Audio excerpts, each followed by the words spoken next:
tentang lingkungan pemasaran. Lingkungan pemasaran adalah lingkungan perusahaan yang terdiri dari pelaku dan kekuatan di luar pemasaran yang mempengaruhi kemampuan manajemen pemasaran untuk membangun dan mempertahankan hubungan yang berhasil dengan pelanggan sasaran. Yang kedua, lingkungan internal. Lingkungan internal adalah kegiatan-kegiatan internal perusahaan yang dapat dikendalikan, artinya untuk mencapai tujuan dan menjalankan strategi pemasaran. Pemasar mampu melakukan pengendalian atau pengaturan atas operasi kegiatan-kegiatan tersebut, seperti yang dikehendaki perusahaan. Lingkungan internal terdiri dari pertama, pelanggan, yaitu pembeli produk perusahaan yang meliputi pasar konsumen, pasar bisnis, pasar reseller, pasar pemerintah, dan pasar internasional. Pasar konsumen terdiri dari individu yang membeli produk atau barang untuk dikonsumsi sendiri. 2. Marketing intermediaries atau yang disebut dengan perantara pemasaran, yaitu perusahaan-perusahaan yang membantu produsen untuk mendistribusikan, menjual, dan memproduksi produknya kepada pembeli akhir. 3. Supplier, yaitu salah satu penghubung penting dalam sistem pembelian nilai kepada pelanggan perusahaan. 4. Kompetitor atau yang disebut dengan pesaing. Ada 3. Yang pertama, perusahaan yang memproduksi barang dan atau harga yang relatif sama seperti pesaing Honda adalah Yamaha. Yang kedua, perusahaan yang bergerak pada industri yang sama seperti perusahaan Honda bersaing pada semua perusahaan mobil. Yang ketiga, perusahaan yang memproduksi barang-barang untuk memenuhi kebutuhan maupun keinginan konsumen yang sama seperti pesaing Honda bukan hanya bersaing pada perusahaan mobil, tapi juga bersaing pada perusahaan-perusahaan yang bergerak pada bidang transportasi. Di sini saya akan membahas tentang lingkungan makro. Lingkungan makro adalah lingkungan umum yang lebih besar yang memiliki kekuatan secara luas sehingga dapat mempengaruhi lingkungan mikro.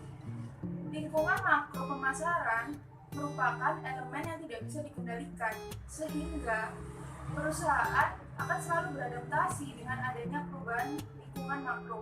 Yang termasuk dalam lingkungan makro diantaranya yaitu yang pertama, lingkungan demografis. Pada dasarnya, demografi mempelajari tentang populasi manusia dalam hal ukuran, kepadatan, lokasi, umur, jenis kelamin, mata pencaharian, dan statistik lainnya. Atau dengan kata lain, demografi merupakan studi statistik tentang kependudukan beserta karakteristik distribusinya.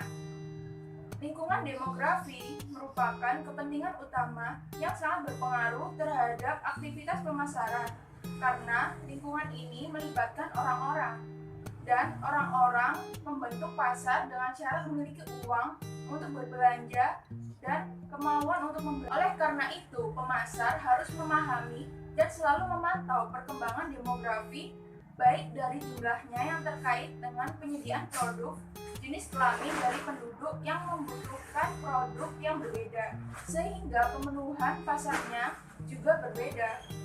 Faktor umur penduduk juga sangat menentukan dalam proses pemasaran, terutama dalam penyediaan produk yang sesuai dengan tingkatan umur yang ada. Karena pada dasarnya, pada setiap umur akan memiliki selera yang berbeda, di mana selera merupakan faktor yang mempengaruhi permintaan dari penduduk. Yang pasarnya ditujukan pada remaja tentunya berbeda dengan produk yang ditujukan pada pasar orang tua. Oleh karena itu, perusahaan atau produsen perlu mengadakan penyesuaian atau perencanaan yang akan dibuat terhadap faktor demografi ini. Selanjutnya yang kedua yaitu lingkungan ekonomi.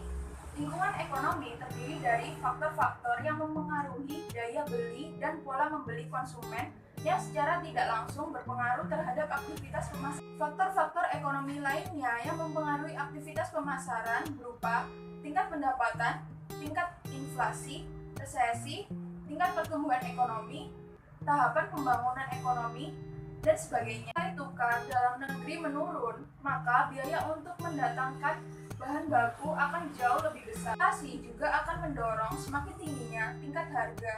Menurunnya pendapatan real mempengaruhi nilai tukar mata uang asing dan sebagainya. Nilai tukar mata uang ini akan berdampak pada perusahaan-perusahaan yang mengimpor bahan baku dari luar negeri. Perubahan tingkat pendapatan masyarakat akan berdampak pada persepsi masyarakat terhadap produk. Jika tingkat bunga meningkat, pemasar akan kesulitan dalam penggunaan kredit atau pembiayaan yang tertunda untuk meningkatkan penjualannya. Lingkungan yang ketiga yaitu lingkungan sosial budaya.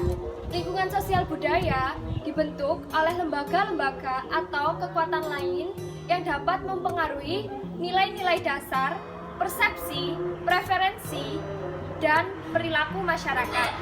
Umumnya, nilai sosial budaya sulit untuk berubah, namun tidak menutup kemungkinan adanya pergeseran nilai sosial budaya. Oleh karena itu, pemasar harus selalu mengikuti perubahan tersebut sehingga dapat menciptakan dan menyediakan produk yang sesuai dengan perubahan akibat adanya pergeseran sosial budaya. Lingkungan yang keempat yaitu lingkungan politik dan hukum. Lingkungan politik dibentuk oleh adanya hukum, lembaga eksekutif atau pemerintah, dan lembaga lainnya yang sifatnya bisa mempengaruhi dan membatasi aktivitas pemasaran. Bahkan adanya politik bisa menciptakan peluang bisnis baru. Peran pemerintah dalam ranah politik biasanya karena kebijakan dan peraturan yang mereka tetapkan. Yang kelima yaitu lingkungan teknologi. Teknologi sangat berpengaruh besar terhadap pola kehidupan konsumen. Setiap teknologi baru akan menggantikan teknologi lama yang kurang diminati atau bahkan yang sudah tidak diminati oleh konsumen. Karena perubahan teknologi selalu mengikuti kebutuhan dan keinginan konsumen. Oleh karena itu, pemasar harus selalu mengikuti perubahan tersebut, sehingga pemasar harus selalu memperhatikan perkembangan yang terjadi agar perusahaan tidak ketinggalan dengan perusahaan yang lainnya. Bagi perusahaan yang tidak mengikuti perubahan teknologi akan bisa kehilangan kesempatan pasar. Di sini saya akan menjelaskan tentang lingkungan alam. Lingkungan alam dapat melibatkan sumber daya alam yang dibutuhkan sebagai input oleh pemasar. Pemasar harus mewaspadai dengan adanya ancaman dan peluang yang berhubungan dengan lingkungan alam, termasuk berkurangnya bahan mentah, meningkatnya populasi, biaya energi yang tidak stabil, dan gerakan hijau yang bergerak atau yang berkembang untuk melindungi lingkungan. Kesimpulan dari lingkungan pemasaran. Lingkungan pemasaran dapat diartikan sebagai pelaku dengan kekuatan di luar pemasaran yang mempengaruhi manajemen pemasaran guna membangun dan mempertahankan hubungan yang berhasil dengan pelanggan sasaran. Lingkungan pemasaran dibagi menjadi dua, yaitu lingkungan pemasaran mikro dan lingkungan pemasaran makro. Lingkungan pemasaran mikro tidak dapat dipisahkan dari kontribusi para pemasok, pelanggan, pesaing, dan masyarakat. Sedangkan lingkungan pemasaran makro berkaitan dengan kekuatan demografis, ekonomi, politik,